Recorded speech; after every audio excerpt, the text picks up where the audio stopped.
আসসালামু আলাইকুম। Marriage cabinet থেকে বলছি। আমাদের নিয়ম হলো বিয়ের আগে কোনো রেজিস্ট্রেশন ফি দিতে হয় না। শুধুমাত্র বিয়ে হলেই সামর্থ্য অনুযায়ী হাদিয়া দিতে পারবেন।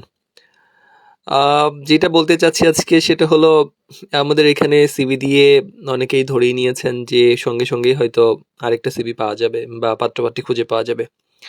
তো আপনাদের বিশ্বাস ভালোবাসা দেখে আমাদের ভালো লাগে।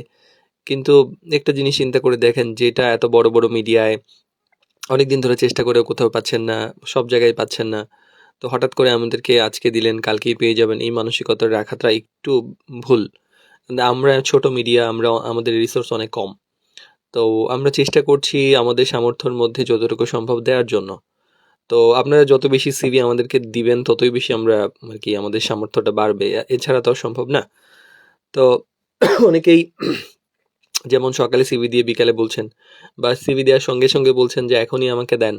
আবার দেখা যাচ্ছে কেউ প্রতিদিন মেসেজ দিচ্ছেন, কেউ দিনে ৩ বার ৪ বার মেসেজ দিচ্ছেন যে আমার আপডেট কি এখনো তো কিছুই জানাইলেন না। তো আমরা আসলে মানে বিনয়ের সঙ্গে সবাইকে বলছি যে আমরা চেষ্টা করছি। সত্যি কথা বলতে অনেকের জন্য কাজ করাটা অনেক কঠিন। অনেক আছে, ভালো ভারী প্রোফাইল আমাদের কাছে আছে। কিন্তু মানে কিছু কারণে, এই কারণগুলো আপনারা নিজেরাই জানেন, এইগুলো আমি আর না বলি। তো এইগুলা কারণে অনেকের সঙ্গে ম্যাচ করা যায় না। বিশেষ করে একটা বয়স, তারপরে বা চেহারা আছে, যোগ্যতা আছে। মানে বা বিশেষ করে মেয়েদের আজকাল মানে যে পরিমাণ কোয়ালিফাইড মেয়ে পাচ্ছি সেই পরিমাণ কোয়ালিফাইড ছেলে পাওয়াটা কঠিন। এবং কোয়ালিফাইড ছেলে যেসব পাই তাদের রিকোয়ারমেন্ট আবার অন্যরকম। যেমন একটা যদি বলি যে ৩৫ বছরের ছেলে কিন্তু সে ৩০ বছরের মেয়েকে বিয়ে করতে চায় না। তার ম্যাক্সিমাম হলো যে সে ২২ থেকে ২৫ বছর, এর উপরে সে যাইতে চায় না। একটা ৪০ বছরের ছেলেও যদি বিয়ে না করে থাকে তারপরেও তার ডিমান্ড ম্যাক্সিমাম ২৫ থেকে ২৮ বছর, এর উপরে যাইতে চায় না। তো সেক্ষেত্রে আসলে এই বা বিশেষ করে ৩০ প্লাস যেসব মেয়ে আছেন এদেরকে বিয়ে দেওয়া বা মানে পাত্রপাত্রী ম্যানেজ করা একটু কঠিনই মনে হচ্ছে।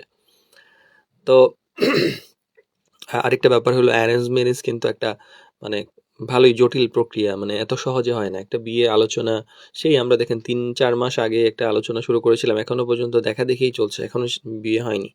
তো এরকম অনেকগুলা পেন্ডিং হয়ে আছে যেগুলা দেখা-দেখি, যাওয়া-আসা, কেউ দেশের বাড়ি থেকে আসে। যেমন সেই জুনে একটা বিয়ে ঠিক হয়েছে। এখন এই যে মানে ডিসেম্বরে বিয়ে হবে। এরকম একটা মানে অবস্থা। তো এরকম মানে বিয়ে মানে আজকে কথা বললে দেখা যায় যে এটা অনেক দেরি হয়ে যায়। মানে অনেকে আছে আবার তাড়াতাড়ি হয়। বাট বিশেষ ক্ষেত্রে এটা অনেক ক্ষেত্রেই দেরি হয়।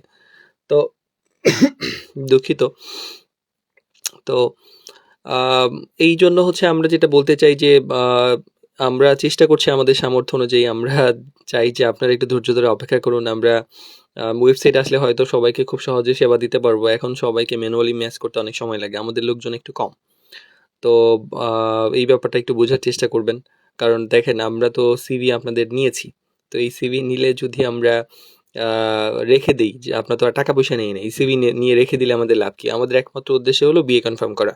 এখন বিয়ে কনফার্ম হইলেই তো আমরা একটা হাদিয়া পাবো। এছাড়া তো আর আপনি আমাকে ১ পয়সাও দিবেন না। মানে আমাদের 100% যখন হবে তখনই আপনি হয়তো দিবেন। আমরা যদি 99% কাজও করি তাও কিন্তু আপনি আমাকে ৳১০ চা খাওয়ারও দিবেন না। তো এইজন্য হচ্ছে আমাদের কাজটা আমাদের জন্য অনেক বেশি গুরুত্বপূর্ণ এবং কঠিন। তো আমরা চেষ্টা করছি আমাদের জায়গা থেকে বেস্ট সার্ভিস দেওয়ার জন্য, যেন এই জায়গা থেকে আপনারা ভালো ফিল করেন। বাট আমাদের বুঝতেই পারছেন আমাদের অপারগতা। আমরা শুরু করতে চেয়েছিলাম জানুয়ারি থেকে। আমরা ধীরে ব্যাকগ্রাউন্ডে কাজ করছি। কিন্তু আপনাদের দোয়ায় ভালোবাসায় আল্লাহর রহমতে আমরা এর আগেই মানে শুরু হয়ে গেছে। না চাইতেও শুরু হয়ে গেছে। এটা আল্লাহর রহমত এবং আপনাদের ভালোবাসা।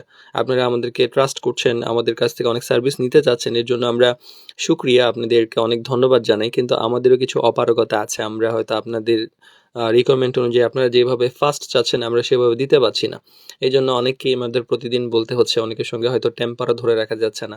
অনেকে তো আমাদের কটু কথাও বলছেন। অনেকে ঝগড়া শুরু করে দিচ্ছেন, কেন দিচ্ছেন না। অনেকের আগে সিভি ডিলিট করে দিচ্ছেন। তো আসলে এইভাবে তো হয় না। বিয়ে-শাদীর ব্যাপারটা অনেক কমপ্লিকেটেড। মানে আপনি চাইছেন একজনকে, মানে উনারও তো একটা রিকোয়ারমেন্ট আছে। উনি তো আরেকটা আমাকে বলে দিয়েছেন।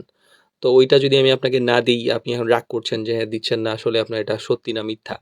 তো আমরা আসলে কোথায় যাবো? উনি যেটা বলে দিয়েছেন, এখন উনাকে তো সেইটা দিতে হবে। আপনি ওইটা না। এখন জোর করে যদি আপনি উনার সঙ্গে কথা বলতে চান, এইটা তো আসলে মানে আমার সার্ভিসের জন্য ঠিক হইল না। কারণ উনি যেটা দিয়েছেন আমাকে সেটাই দিতে হবে। এখন তারপরেও আপনারা বারবার রিকোয়েস্ট করেন, কি আর করব। এখন আরেকটা ফাইনালি যেটা বলি যে দয়া করে চেষ্টা করবেন যে একটু আপনাদের মতো ভদ্রলোকদের সঙ্গে চলতে, চলতে আমাদের একটা মানে এমন হয়েছে আমরা এক্সপেক্ট করি যে কাউকে কল করার আগে একটু অ্যাপয়েন্টমেন্ট নিয়ে কল করলে ভালো হয়। মানে আপনি কল করছেন ডিরেক্ট মানে আমি ফ্রি আছি নাকি বা আমরা আসলে অ্যাকচুয়ালি মানে এখন কল নেওয়ার জন্য প্রস্তুত আছে কিনা। এইটা যেহেতু আমাদের WhatsApp এ টাকা পয়সা লাগে না, জাস্ট একটা মেসেজ দিয়ে যে আমি একটু কথা বলতে চাই। দেন আমরা ফ্রি হয়ে আপনাকে কল দিলাম, বেশি সুন্দর হয়।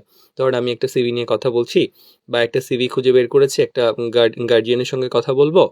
তো এই মুহূর্তে আপনি ফোন করে বলছেন, "ভাই আমি এই।" তো ঠিক আছে ভালো, আপনি হয়তো জানেন না, বলছেন ওয়েলকাম। কিন্তু অ্যাপয়েন্টমেন্ট নিয়ে কল করলে এইটা একটু সুন্দর দেখা যায়, ডিসেন্ট দেখা যায় এবং আপনার ভদ্রতাটা প্রকাশ পায়। এটা আমরা এক্সপেক্ট করি। তো আমাদের জন্য দোয়া করবেন। আমরা দুঃখজনক হলেও সত্যি যে আপনারা যা চাচ্ছেন আমরা দিতে পারছি না। অনেক ভালোবাসা দিচ্ছেন, অনেক বিশ্বাস করছেন আমাদেরকে।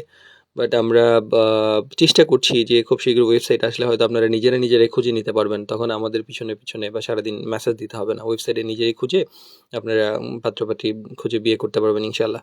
আমাদের জন্য দোয়া করবেন। আসসালামু আলাইকুম।